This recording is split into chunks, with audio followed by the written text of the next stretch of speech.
Monday morning on the early line, armchair quarterback is something we love to play because we like to take a look at what happened on Sunday and typically for one Monday night football game. But for today, we got double the pleasure, double the fun, 2 Monday night football games. Donnie Rightside, Joe Raineri, now joined by Tom Vecchio.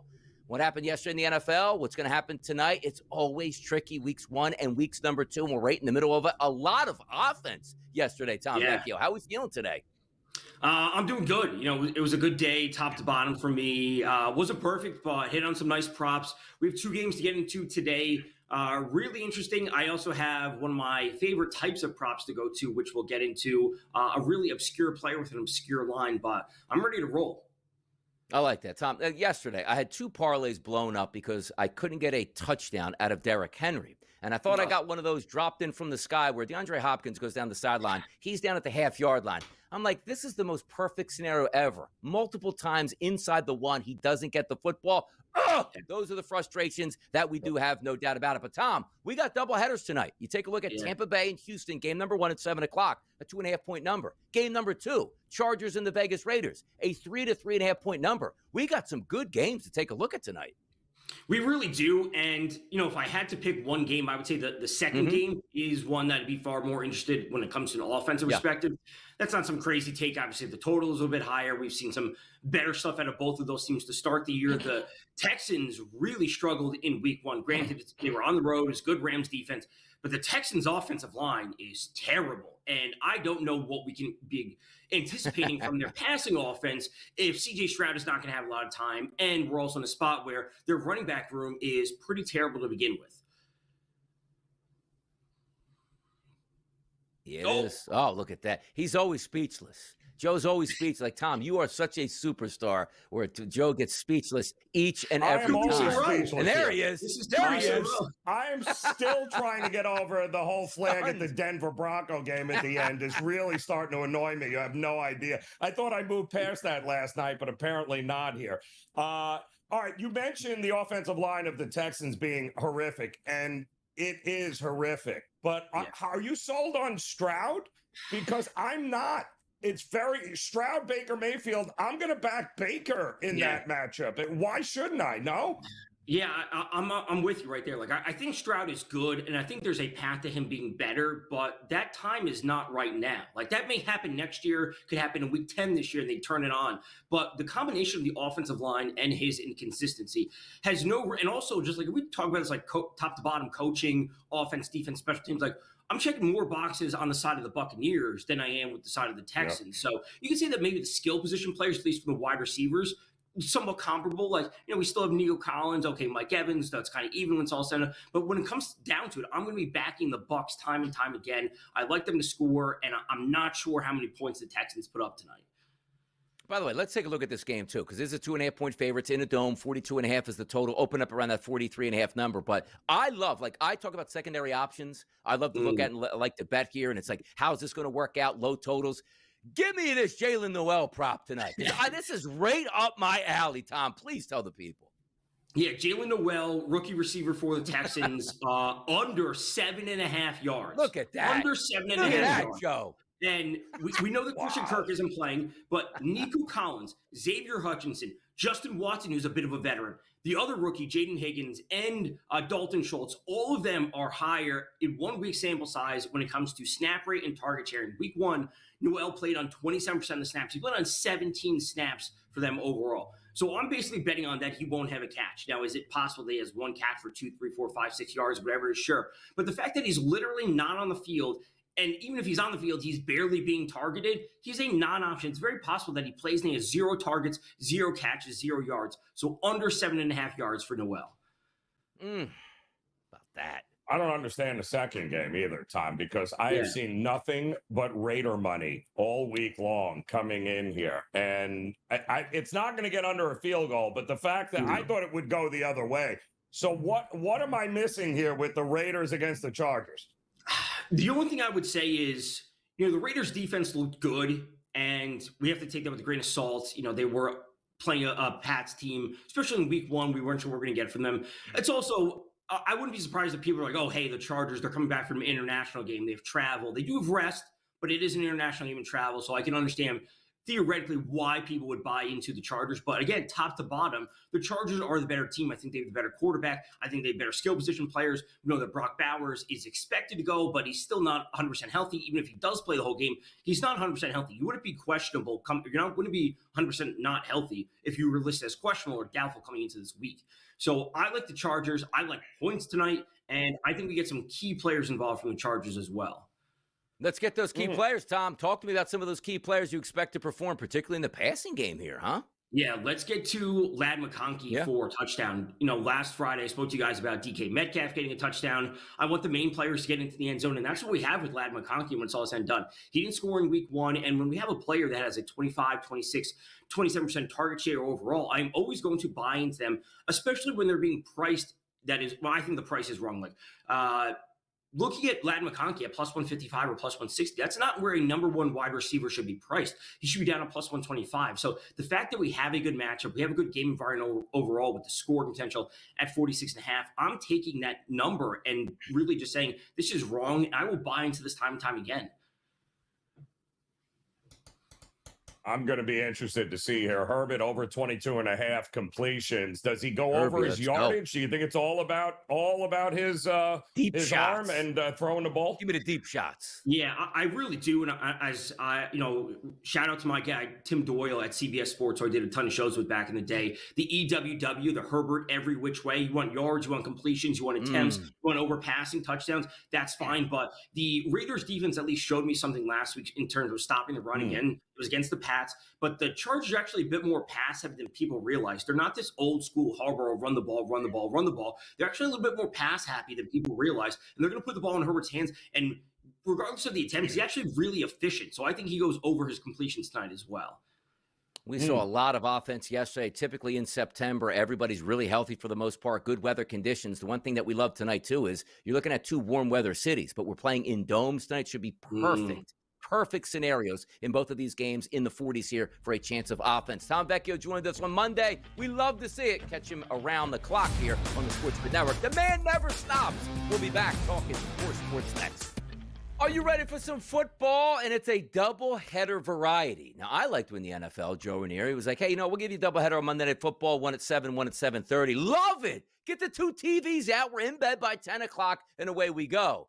Now the party basically is just getting started at 10 o'clock in Vegas. Tonight we have Tampa Bay and Houston and Los Angeles, which is the Chargers, going up against Las Vegas. But let's focus on game number 1 tonight, Joe. 7 o'clock start. That's down in the Dome in Houston. Tampa Bay and Houston. It's Mayfield. It's Stroud.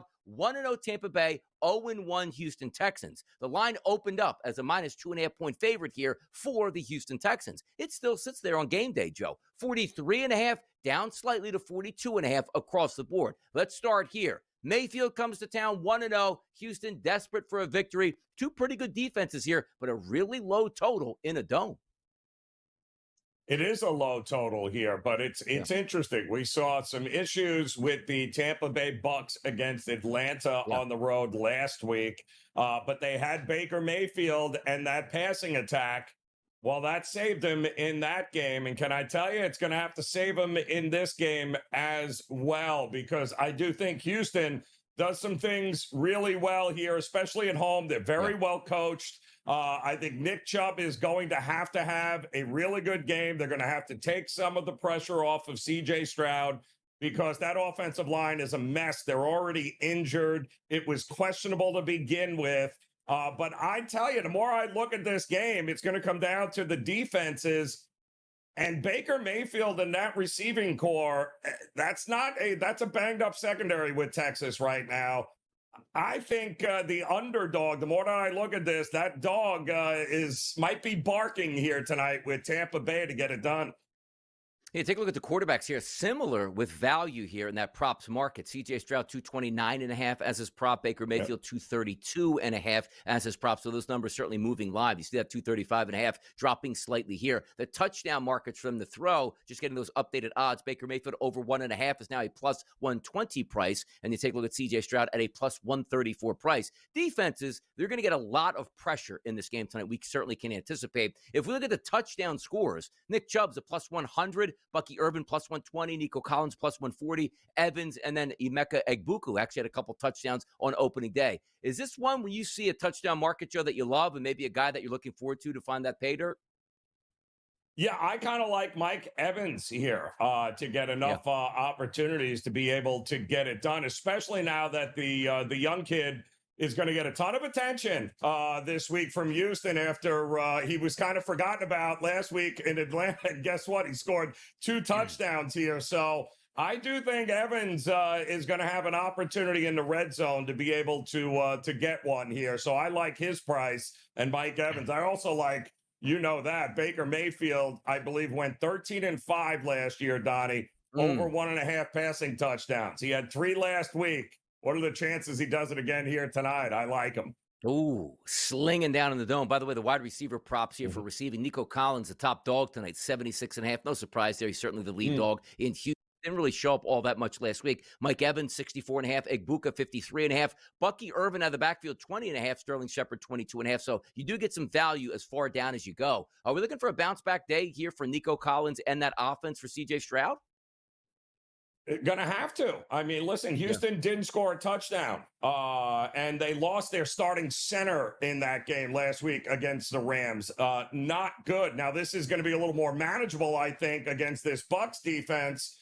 But if this becomes a shootout, Donnie, right, then who are we giving the edge to here? Tampa? Or are we giving it to Nico Collins and C.J. Stroud? He's going to have to play a role in this game tonight. Yeah, we'll see what happens as we get closer and closer to game time to see if we have any movement on that line. Plus 2.5, minus 2.5. Splits here. Houston Texans a minus 152 favorite on the money line. And the total, again, at 42.5. But we do have a doubleheader in the building tonight. Just not in the same building, but 2 domes tonight out in Vegas. That's the Chargers and the Raiders. This line, similar to what we just talked about between the Texans and the Buccaneers, now sits at 3. If we look at the 46.5 as a total right now, home team underdog Chargers. Everybody's excited about that game 1 victory, which was a neutral site in Brazil over the Kansas City Chiefs. But the Raiders got a decent victory on the East Coast against the New England Patriots when they're beating the Miami Dolphins yesterday. What do we see out of this game, just starting it off between the Chargers and the Raiders for you, Joe? I mean, it's okay. So let me see. Pete Carroll versus Harbaugh. All right, I'm going to give the edge to Harbaugh here. I'm also going to give a big edge to the starting quarterbacks, to the Chargers here. And while they are better than I think people thought with Chip Kelly and Pete Carroll here, the Raiders, the reality is, though, you beat the Patriots. Let's be realistic here. I think the Chargers are a different animal. I don't understand the line and the love for the Raiders here. I think it's going to come down to Herbert, the ball in his hands in the fourth quarter with an opportunity to win it, and he's going to do just that. Yeah, I like the way both of these quarterbacks performed last week. There's no doubt about that. But Geno Smith, if we're looking at his passing yardage prop for this game, 240.5. And then you take a look at Justin Herbert here sitting at 254.5. If we look at the touchdown props, Geno Smith to throw 2 of those, plus 102. 2 touchdowns out of Justin Herbert in the air, that's a minus 138 price. I was really impressed. Like, the one thing we do know is, coming into the season, Harbaugh loves to run the football, doesn't really want to stay aggressive, in the words of, let's just throw it all over the place. But I was really liking the wide receivers, the offense, the downfield shots last week against the Kansas City Chiefs. Do we think we have that same sort of offense tonight where it's like, you know what, Justin, we're going to let you let it rip here? Yeah, yes, absolutely. Although I expect Najee Harris to have a bigger role in this game as well. Harbaugh is going to run, and you know it, but it's usually going to be set up to give Herbert an opportunity to get some shots down the field. The defense for the Raiders, the weakest part is the secondary, and I expect them to take advantage of that. But you can't bet the Raiders until you know what the status of Brock Bowers is. Big time hurt last week. They're still not sure if he's going to go here tonight. That's a big loss if he's not on that field for Geno Smith. Yeah, sort of opens up the rest of the patterns there, certainly for the wide receivers. If we are looking at Brock Bowers, he does have a prop bet listed tonight, Joe, at 61.5 yards. That's a pretty hefty number, not figuring on how many plays that he's actually going to be available tonight if he does go and how healthy he is. Ladd McConkey at 74.5, Keenan Allen 51.5, Quentin Johnson at 42.5 here. Stonehands making some big plays last week. Maybe it comes into play for this one. We're going to talk much more about these 2 NFL games coming up in the next segment. Make sure you keep the dial right here on the Sports Grid Network. Doubleheader of Monday Night Football. Fantastic. You got to love it. More football, the better. That's always the creed that we love to have here on the Early Line on the Sports Grid Network. It's Donnie Rightside and it's Joe Raineri. But let's take a look, too, because we're going to get back into these games and take a look at some of those prop bets. But let's look at the AFC West now. Two teams are going to play tonight, Joe. The Los Angeles Chargers, they're 1-0. The Las Vegas Raiders, they're 1-0. These two teams are going to play. One team is going to be 2-0. And the reason I bring that up is there's already an 0-2 team in your division, and that's the Kansas City Chiefs. They now sit at a plus 210 price to win this division, which will change tonight because if the Chargers win, they're a plus 150 favorite. That's going to drop. Same thing with the Vegas Raiders, plus 750 price, still in last place in the odds market. If they win, that number is going to change. So how do we feel, Joe, about the AFC West now that you have a 2-0 team and an 0-2 Chiefs here? And can the Chiefs dig out and still win this division? Yeah, yes, the Chiefs are absolutely not done. And you mentioned it earlier, Donnie, that now might be the time to look towards the Chief in that future market for the AFC West, given the fact that we all know reinforcements are coming. Listen, there's no shame in losing to the Chargers when you had an opportunity to win that game. They had an opportunity, and I can make the argument, should have won that game against the Eagles yesterday.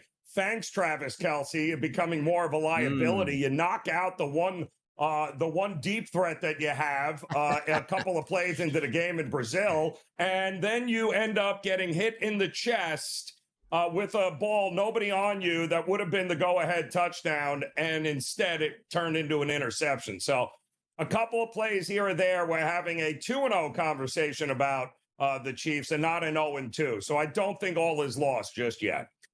It is so crazy how, like, a couple plays a game really make the difference. Like the Philadelphia Eagles going up against the Dallas Cowboys. If you don't have that many drops from CeeDee Lamb and a fumble by Miles Sanders, they probably win. But they did have those drops and they did fumble. Same thing with Philadelphia and Kansas City yesterday. If Travis Kelce catches that ball in the goal line and they score, and the Eagles don't score off of that turnover, maybe the Eagles are 0-2 and the Kansas City Chiefs like, okay, we're back to 1-1, but they are not. And that's going to be interesting, where we're not used to Kansas City playing the hunter. They're always the hunted, being that big lead in that division. The teams try to track them down. It'll be fun to watch to see the adversity that Kansas City has to deal with, which they haven't had much of that adversity over the past couple of years, or at least in the Andy Reid / Patrick Mahomes era there. But let's get back to the marketplace tonight with that Vegas Raiders, Los Angeles Chargers game. The touchdown market prices: Omarion Hampton, a minus 120 price. Ashton Genty, minus 110. Then the plus money of Ladd McConkey, Brock Bowers, and Jacoby Myers. If I do look at the ground games, both of these teams do love to run the football. Would I be wrong to be crazy to say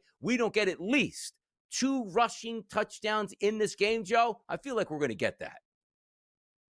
Yeah, I absolutely. I mean, listen, we know the Chargers are certainly going to, in that red zone, try to pound it in there. But again, I'll say this: it's the secondary of the Raiders that's the weakest part of that defense, and I am sure Pete Carroll, especially if Brock Bowers doesn't go, is going to want to get Genty involved in this game some way, somehow, Donnie. He's going to want this kid to have, his coming out party.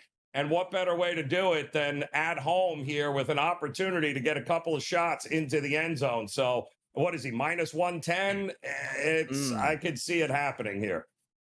But let me ask you this question, too, because Quentin Johnston cannot catch. The wide receiver for the Los Angeles Chargers. Maybe they're going to phase him out because Mike Williams is coming back, but Mike Williams down for the season and probably retired now with that back injury.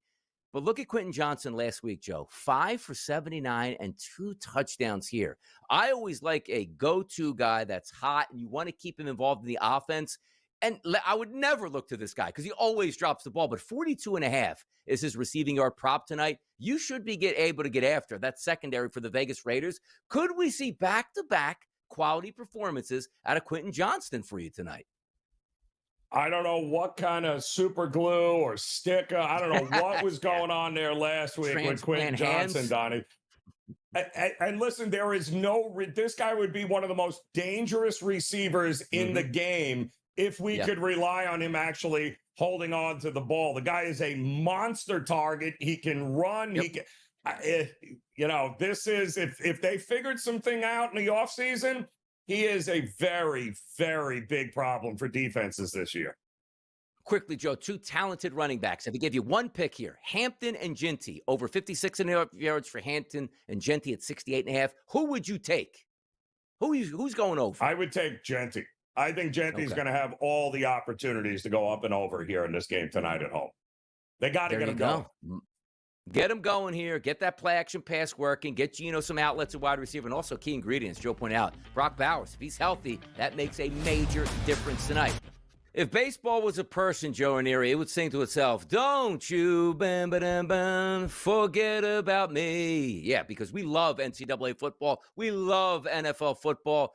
We like Major League Baseball and tolerate it in September before it really starts to crank up in October, but you are going to have pitching mismatches on a day-to-day basis that you still need to take a look at and watch out for and bet some money and win some money. Let's take a look at the Major League Baseball card tonight, Joe. We're going to start in Chicago. Actually, we'll start with Chicago, who's playing in Pittsburgh. Jamison Tyone going up against Ashcraft, and a favorite here slightly for the Chicago Cubs. And the total of this game listed at 8 now across the board. The Cubs fighting for that playoff contention. They'll get in. I don't know if they're going to be able to chase down the Milwaukee Brewers, who are struggling as of late, but everybody knows you go to Pittsburgh, the expectations are Pittsburgh's going to score 1 or 2 runs. You should be able to beat them, Joe. Well, you should. Kind of a homecoming of sorts, too, right? Jamison Tyone started his career, I believe, with Pittsburgh here. But the Cubs, listen, they had a couple of big games over the weekend. They needed to win against Tampa at home. They got that done. Pittsburgh has been, at least in the second half, better at home than some have expected. And Ashcraft has been great. He was a reliever to start the season, Donnie, and since they've actually took him out of the bullpen to become a starter, he's actually been pretty decent here. Still don't like the Cubs' bats. They still have issues and injuries all over the place. Yeah, to me, I'm not expecting a ton of runs here. I think the under is still the way to look with these two teams. By the way, we will continue the conversation in Major League Baseball in just a few moments, but breaking news in the NFL, Joe Raineri, Adam Schefter just reported the Bengals quarterback Joe Burrow will need toe surgery that will sideline him a minimum of 3 months. The absolute worst case scenario for the Cincinnati Bengals, Joe, just came to fruition. How do we feel about that now? Oh, my goodness. Yeah, that's not great news. But I do think then the overreaction of what we're going to see in the market this week against the Minnesota Vikings, which is the team they're playing, should be definitely worth keeping an eye on, and maybe a bet on Cincinnati here. Because, again, I'll say it, Browning has been there. He's done this before. He knows the system. He's got more weapons than any other backup quarterback could dream of having in the NFL. That defense has to come together. And right now, I'm seeing that line now. It opened up 1.5 Minnesota. I'm seeing 3.5, maybe even 4 starting to pop in. So here we go. Let's fade Cincinnati. I don't think so. I still like Cincinnati, especially this week. Now, here's the interesting part about it, too, because I'm just looking at FanDuel right now. They're a plus 800 now to win the AFC North despite being 2-0. And that's a direct derivative of Joe Burrow going down at this point. But also, sometimes your handicapping mind starts to work in it like almost like a counterbalance, if you will, because most people look at this injury. You can't bet Cincinnati. They're done. It's over. Now, granted, Joe, if you took their early season, win total, they're 2-0 still. They're not going to get as good a quarterback play as you're going to get from Joe Burrow. We understand that. They're in a talented division, which I do think the Baltimore Ravens are always the most talented team, and maybe they could have got a challenge from the Cincinnati Bengals with a healthy Joe Burrow. But now when I take a look at myself and go, okay, how can we actually make this into a profitable spot? So let's just go to and I'm just looking on the fly right now because we don't know these odds or statistics of how they change since we just got this information that it's going to be down for 3 months. But to make the playoffs now, and I don't know if they're even on the board, the Cincinnati Bengals are a plus 180. I would wait this one out because the betting public, for the most part, is going to fade everything they can about the Cincinnati Bengals, right? So they're not going to win the division, but they can make the playoffs. I want to see how low that price point goes, but also, are you going to be able to get a crazy number on, let's just say, a Super Bowl or a conference championship? Because understand this, the minimum of 90 days, let's just say the best case scenario is it takes him 75 days to get back on the football field. You still have the entire month of November, let's just say the remaining parts of November and December still to play. And if they're hanging around in the balance, if they get to the playoffs and he's healthy, you might have a really good price. So for me, Joe, not giving up as you're not giving up as well in the Bengals, you might be able to find some like gold at the end of the rainbow, no? Well, I think you're going to have to pick and choose your spots here. But, we just watched Browning go what? 8 plays, 92 yards on a game-winning touchdown yesterday. That didn't look like a guy that's overwhelmed who hasn't been there and done this before. He has. He's done it with this team, and he's got a healthy Higgins and Chase and a running game, and he has got more weapons by his side than they'll be fine, but you got to pick and choose your spots with them. The long game, let's wait and see. But I think in the immediate, I think there's going to be opportunities to zigzag with this team when everyone's going to look to fade them, especially when they have games coming up against Detroit, Green Bay, Pittsburgh, once they get through Minnesota this week. So I think there's some opportunities where the market is going to totally overreact and Cincinnati is going to be a must-play team. I think you're right about that, too, because hold on. You know what? You bring up a good point here. So as we're doing this right on the fly, I'm going to bring up the Cincinnati Bengals schedule here because when we talk about how you want to approach this, today, you fade them. If that's what you want to do, that's fine. I don't think there's going to be value in fading them because those numbers are going to change drastically at that point. But if you do look and say, where is the bottom out point? Because keep in mind, they're not 0-2, Joe, and Burrow got hurt. It's like, well, that's a wrap on it. They're 2-0. Correct. Can they just be a 500 football team until he gets back? Because if you look at the win against the Browns, that's 1-0. The win against the Jaguars, it's 2-0. The Vikings say, well, still winnable football game. Did you see what J.J. McCarthy was doing? The Broncos might be tough. The Lions, the Packers, the Steelers. I'm telling you right now, more information will come out on Joe Burrow as well. If I am looking at a price point where I want to actually take Cincinnati, I wait. I don't take them against the Vikings. I don't take them in the Denver Broncos. After the Lions game and the Packers, that looks bad. Or the Steelers might be able to beat them too. I say after Thursday, October 16th, which is the Packers game, which is the Steelers game, which let's just say they lose that. That's where my buyback starts because we'll know if Joe Burrow is coming back, if his rehab is going well, and that'll be the low point of the season because after that, Joe, it's the Jets, it's the Bears, then a bye week, at the Steelers, then the Patriots. That's my buy game right there. After the Pittsburgh Steelers game and before the Jets game there, October 26th.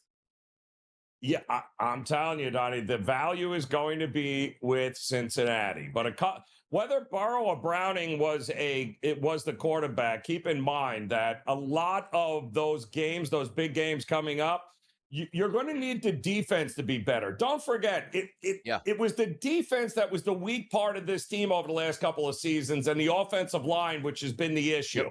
So the defense, if they step up and the offensive line can protect Browning, they're going to have a shot in all of these games. The difference is they're not 0-2, 0-3, 0-4 to start the season. They're 2-0, Donnie, so they've got a little bit of breathing room. But this just means everyone else has got to step up here.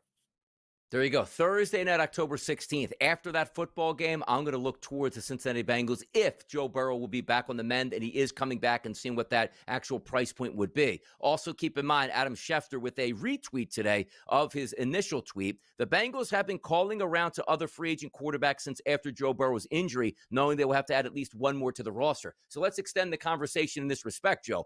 I don't think they're going out to get a top-name quarterback a la Kirk Cousins. This sounds like they're just looking to add veteran experience behind Jake Browning. Or do you see it a different way?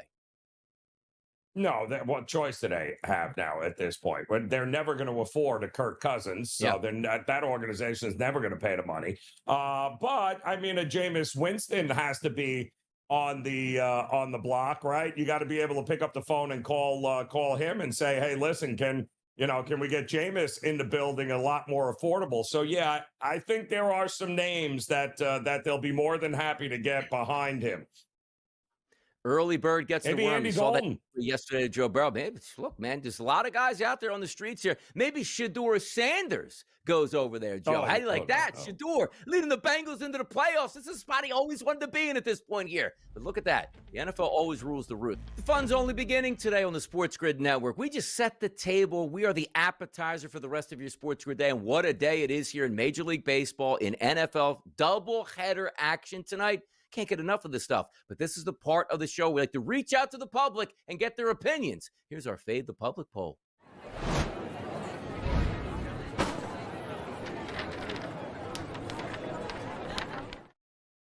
All right, doubleheader tonight. 4 different ways to go. So if you're not following us at SportsGrid on X, what the heck are you doing with your life? Because you can vote on these each and every day, and we put up the results right here on the morning show. The question was asked today, very simple. What is your best bet for Week 2's Monday Night Football doubleheader? The choices: the Bucs plus 2.5, the Texans minus 2.5, the Chargers minus 3, the Raiders getting 3 points here. The favorite right now is the Chargers slightly at a -3 favorite over the Raiders. That's 38% of the votes that are coming in currently. You know who's on the low end of the total poll? It's the Raiders getting 3 points at home tonight. Do you agree with this poll, Joe? Which way did you go?